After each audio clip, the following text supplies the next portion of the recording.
Halo semua, persamaan diferensial biasa itu adalah salah satu topik bahasan di matematika yang dapat kita gunakan, dapat kita aplikasikan untuk memodelkan berbagai macam masalah nyata.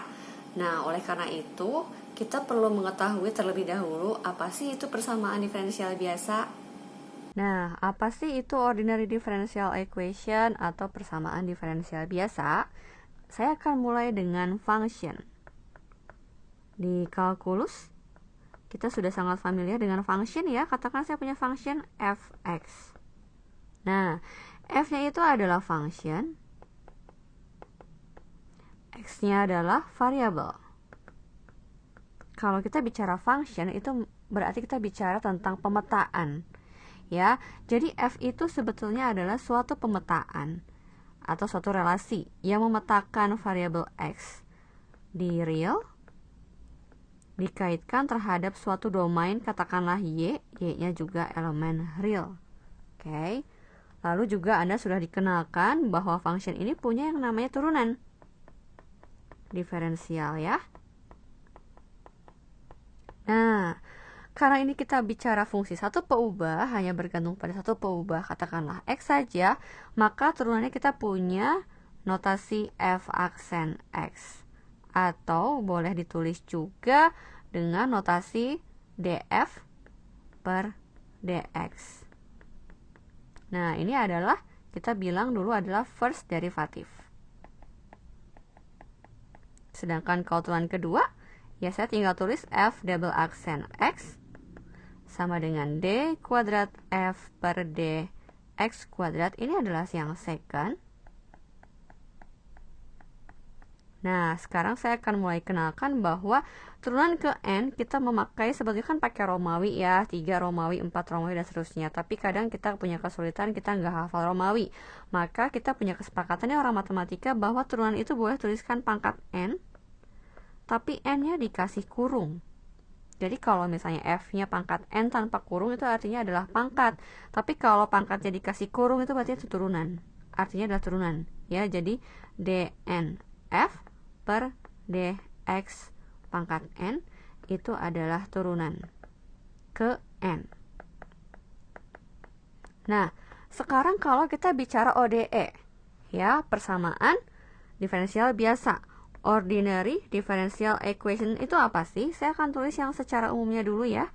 Katakanlah saya punya an f pangkat n x begitu, ditambah an min 1 f pangkat turunan n min 1 x, dan seterusnya sampai katakanlah a kuadrat f double aksen x tambah a1 f aksen x plus a0 fx sama dengan katakanlah suatu fungsi g-nya fungsi x juga.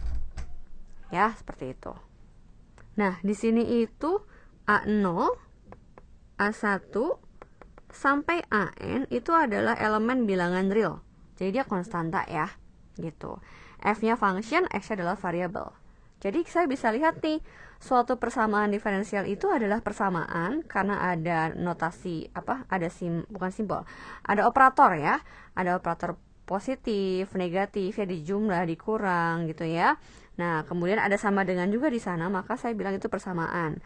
Kenapa dikatakan persamaan diferensial? Karena ternyata di dalam persamaan tersebut terdapat fungsi-fungsi yang bisa diderivatifkan, yang bisa didiferensialkan. Siapa? Yaitu si f. Diturunkan sampai ke n kali, sampai ke n-1, sampai turunan kedua, dan seterusnya. Ya, makanya dibilang persamaan diferensial. Lalu kenapa sih dibilang ordinary gitu ya? Memang ada yang tidak ordinary gitu. Nah, sekarang di sini saya akan tulis pakai warna biru. Misalkan saya punya function ya, sekarang bukan hanya bergantung pada x saja, tapi pada fx, y. Maka diferensial yang kita punya otomatis sudah bukan f aksen lagi ya. Tidak ada notasi f aksen untuk dua peubah. Anda pasti pernah dengar do f per do x ya, itu turunan parsial ya, do f per do y. Nah, ini kan parsial derivatif namanya. Parsial derivatif. Nah, ketika fungsi yang kita punya bergantung pada lebih dari satu peubah, yang kita punya adalah turunan parsial. Berarti, kalau di dalam persamaan diferensialnya yang kita punya ternyata mengandung parsial derivatif, maka yang kita punya bukan ODE, tapi PDE. Jadi kalau ODE ini adalah ordinary, saya pakai hitam ya biar sama.